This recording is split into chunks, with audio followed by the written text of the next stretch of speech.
Open Instagram. One message, 30 seconds, in and out. Or, well, that's the deal you made with yourself.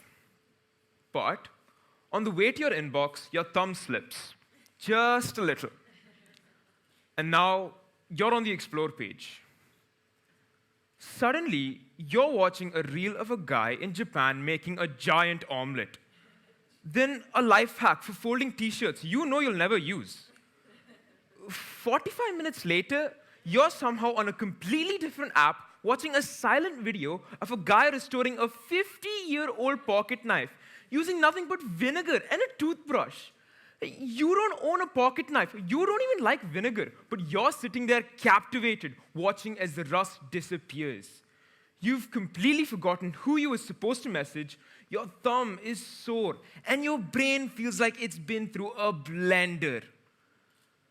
I confess, I went through this exact same problem when I started working on my speech. The theme was Quintessence. So I sat down, opened my laptop, and thought, right, let's find the perfect idea. Well, one tab became 10, 10 became 50. I watched so many TED Talks, I started seeing my entire life in bullet points. And my drafts. Well, I first started off with a document that was called Speech Ideas.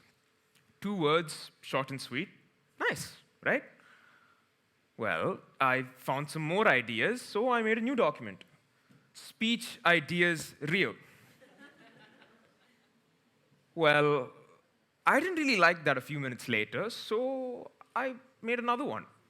Speech Ideas Real version 2, which became Speech Ideas Real version 2 edited. By the end of my brainstorming session, I had a document that was called Speech Ideas Real version 2 edited, new changes, January. Even I couldn't tell you what happened. But it felt like I hit a wall. I had so many directions I could go to, I couldn't move at all. You know that feeling when you're scrolling through Netflix and you just watch trailers and reviews, and an hour later, you're still sitting on the couch wondering what to watch? That's called cognitive paralysis. And I had a severe case. So, fed up, I closed the laptop. For about a few seconds, I didn't know what to do. They just kept reaching for my phone, so I closed that as well. And then, silence. And that's when I understood what I'd been doing wrong. The answer, the speech I was looking for, was never going to come from another ChatGPT chat. I needed to start stripping things away and find the part of the idea that survived, the part that actually matters. That's what we're looking for, right? And I'd been burying it under noise for weeks. But I wasn't the only one who had to find this out the hard way. Barry Schwartz, a renowned psychologist, wrote a book called The Paradox of Choice.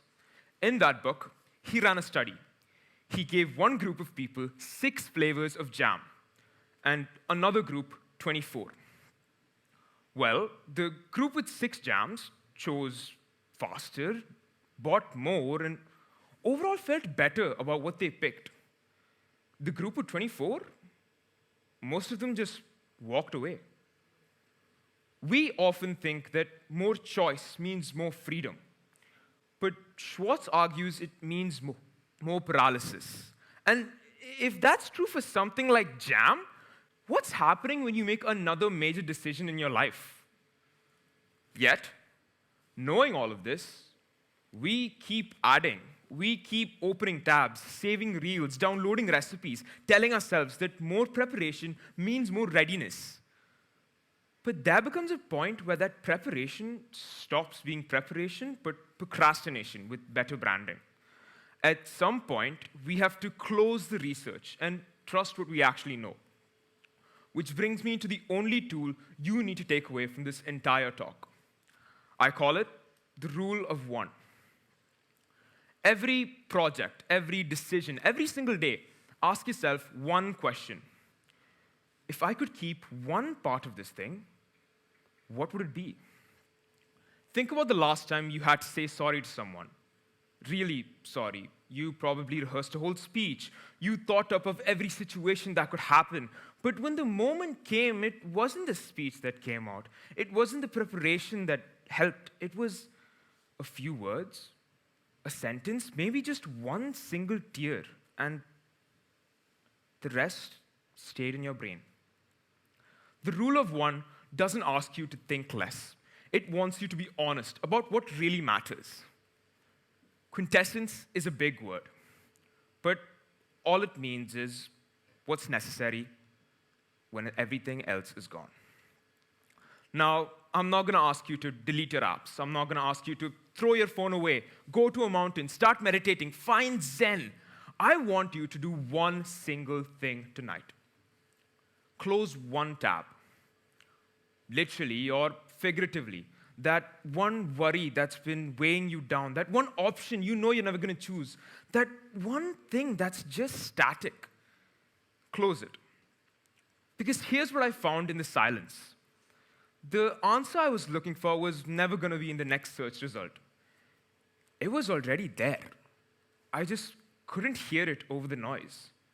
So I stopped adding. I started cutting, and I saw what was left. You came in here with your phones, your notifications, your 17 open tabs. But the one key thing I can tell you from this entire speech fits in just one sentence. Your life is not a research project.